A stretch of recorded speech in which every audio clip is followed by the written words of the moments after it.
Mike here, and today, are vegan levels of cholesterol too low? Yeah, maybe they help vegans out a little bit with heart disease, but does that put them at an increased risk of other diseases? Maybe messes with their hormones? Now, I promised I'd make a video on this subject a while back when I did my blood test video, but I jumped it way forward in the line because recently Bonnie Rebecca, ex-vegan, made a claim in her video when she was eating eggs that her cholesterol was too low as a vegan and her doctor said that that was dangerous and that she needed to up her cholesterol. But what I never really heard anyone talk about is that having too low cholesterol is also dangerous. My cholesterol was actually really low and I always thought, oh, that's good, like I'm not gonna get heart disease or whatever, but it was actually too low. My doctors would always comment on that whenever I got a blood test, but I would always be like, oh, the standards are just so high for it, like I don't need to worry about that. And I think that having a bit of cholesterol in my diet is actually going to be beneficial, if anything, because my cholesterol is so low. Now, as I mentioned in my blood test video, my LDL or bad cholesterol levels were at 50 milligrams per deciliter, and the average American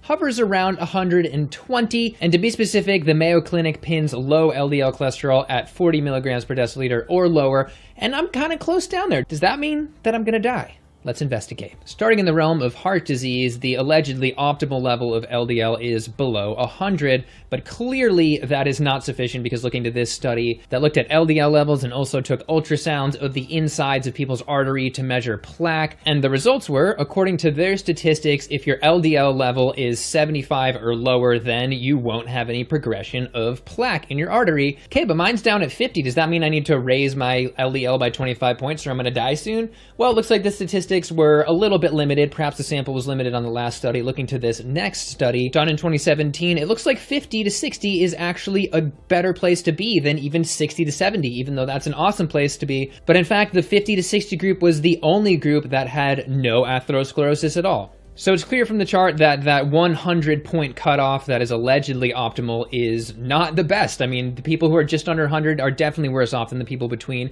50 and 70, and that brings me, yes, back to Lauren Cordain, founder of the Paleo Diet study, saying the optimal LDL is between 50 and 70, although I think on his paleo diet, he's probably never actually going to hit that range. Sorry, Lauren. Vegans also just happen to average right around that range of ideal LDL cholesterol, and one more supporting point behind that is babies. From this study, newborn LDL appears to range from 22 to 44, which is super low, and they can be a bit higher, as this study found, with an average newborn LDL of 70, with one baby up around 90, probably because their mother had high cholesterol, because, quote, an association between levels in mothers and their children was found. In other words, I'm a newborn baby. Just another interesting point, the higher a mother's cholesterol is, the faster the plaque builds up on their aorta, which is pretty horrible. But let's back it up a little bit. Some babies are born with an LDL level of 50. Does that mean their cholesterol levels are too low? Tammy, results are in. It's not looking good. Your baby has low levels of cholesterol. You know, it's okay. I'm gonna have to prescribe you right now 2 Big Macs a day to get the cholesterol level of your breast milk up. Just another day in the American medical system. So where did Bonnie's doctor get this idea from? Well, from this study, quote, many epidemiologic studies published in the 1980s documented an association between low circulating cholesterol and higher overall cancer incidence and mortality. But now we know that there was something else going on, and that phenomenon can be referred to as reverse causation. To illustrate this concept, one example would be the false notion that blood causes cuts. Obviously, that's wrong. Cuts cause bleeding, but if you were a very misguided alien, just not familiar with human biology, you might see the blood first and the cut later and conclude that the blood actually cut open that skin. I saw some blood, he wiped it off, and then there was a cut. Therefore, the blood caused the cut. That's really your conclusion? And you mastered space travel? No, I only came a short distance. From your mother's bedroom. Case in point. Let's just move on before he makes an anal probe joke. Simply put, when you don't have the whole picture, you can mistake the result for the initial cause. Result, mistaken for cause. All right, back to that study. This low cholesterol cancer death association has been attributed to reverse causation. That is, undiagnosed cancer causing a reduction in cholesterol levels. So while a vegan might end up with low LDL cholesterol because they're eating a diet low in cholesterol and saturated fat, someone who has cancer, particularly undiagnosed cancers, biology is going haywire and that can result in low cholesterol. Furthermore, their chance of being diagnosed with cancer would be way higher because they actually already had cancer and obviously therefore death risk would be higher as well. So obviously the reverse causation here is that no, low cholesterol did not cause cancer. It was the other way around. The cancer caused low cholesterol. The study goes on to mention that in longer-term studies, the association between that low cholesterol and cancer goes away entirely, calling it, quote, additional evidence that the association between low total cholesterol and risk of cancer is due to reverse causation and is not causal. Here's another research paper that mentions the reverse causality here and goes on to add another point that people with genetically low levels of cholesterol do not have higher levels of cancer. And we have to be thinking about the population here. Cancer is our second leading cause of death, so the sheer number of people who are going to give that signal for low LDL because they have cancer is pretty high. It's pretty powerful. And I think the biggest nail in the coffin on this whole idea here is by simply looking at vegans who we're concerned about in the first place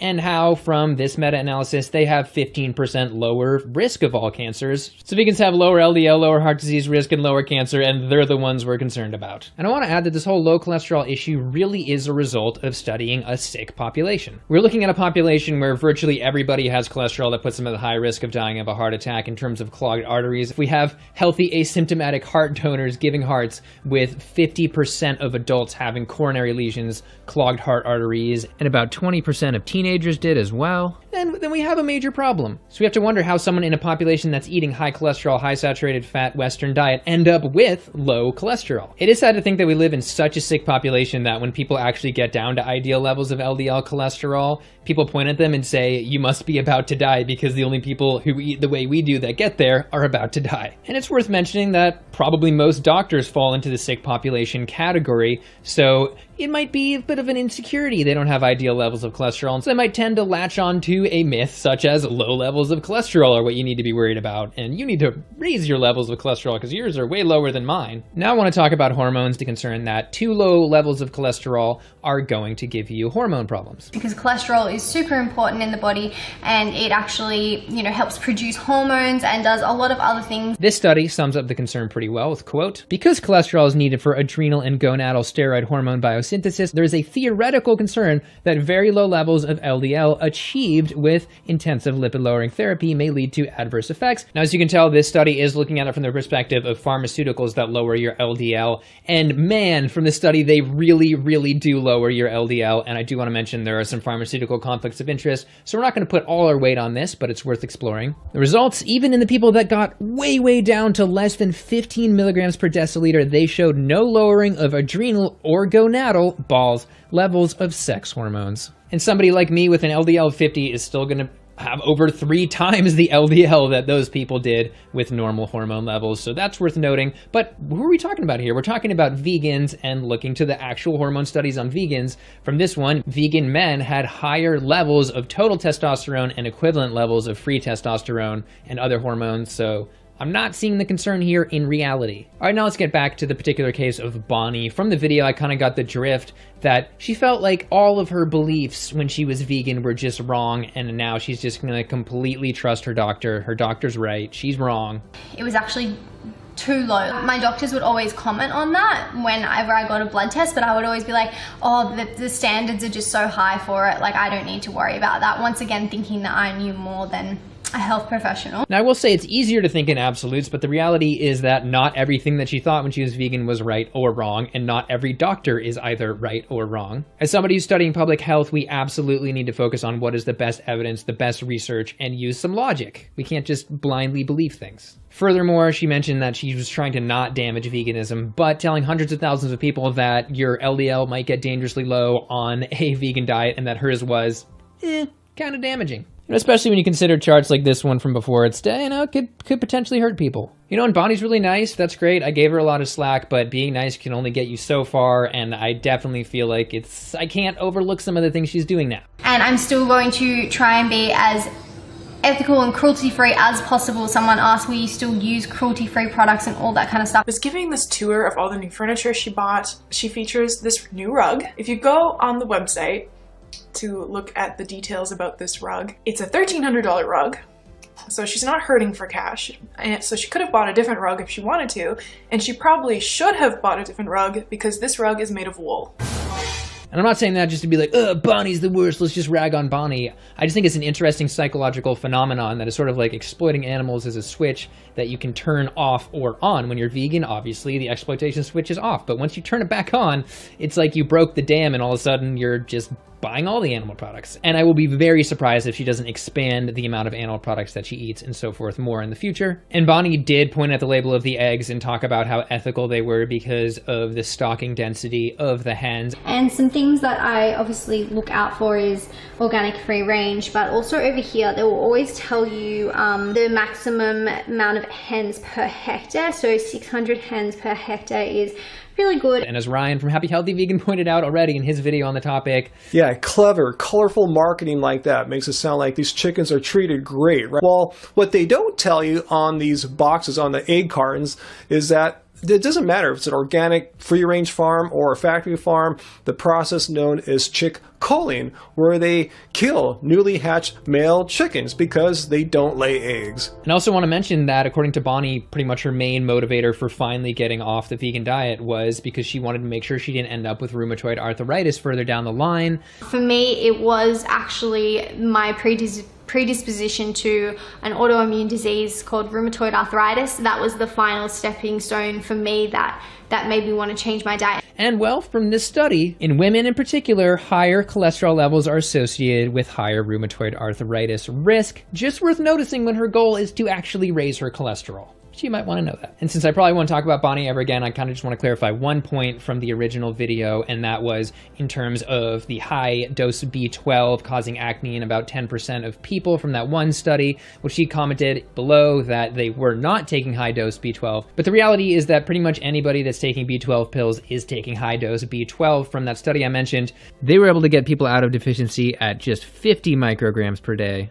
And looking to pretty much all the B12 supplements, they're averaging about 1,000 micrograms. So that's 20 times higher. And again, I just mentioned B12 as a potential trigger. That doesn't mean it was that. I just wanted to clear up some details. Moving on. And final cholesterol point, some people are probably like, oh, well, what about HDL? Why don't you talk about that and how low HDL affects things or doesn't? And I have an entire video on that talking about the myths around it with a ton of research, so I will link that at the end and below. Anyway, in the end, the case that Bonnie's cholesterol was too low appears to be a result of misinterpreted or outdated science and is really just good news about probably her doctor's bad habits and now her bad habits. Though we don't know her exact levels, there appears to be no risk at all at the level that she was probably at, which was between 50 and 70, which was ideal in putting her at basically no risk of getting atherosclerosis. But now, as she includes more and more animal products in her diet, she will probably slide from that no atherosclerosis bar up into who knows which atherosclerosis bar. And again, heart disease is our leading killer. All right, that's it for today. Let me know down below what you thought. Feel free to like, subscribe, all that stuff, and I'll see you in the next video.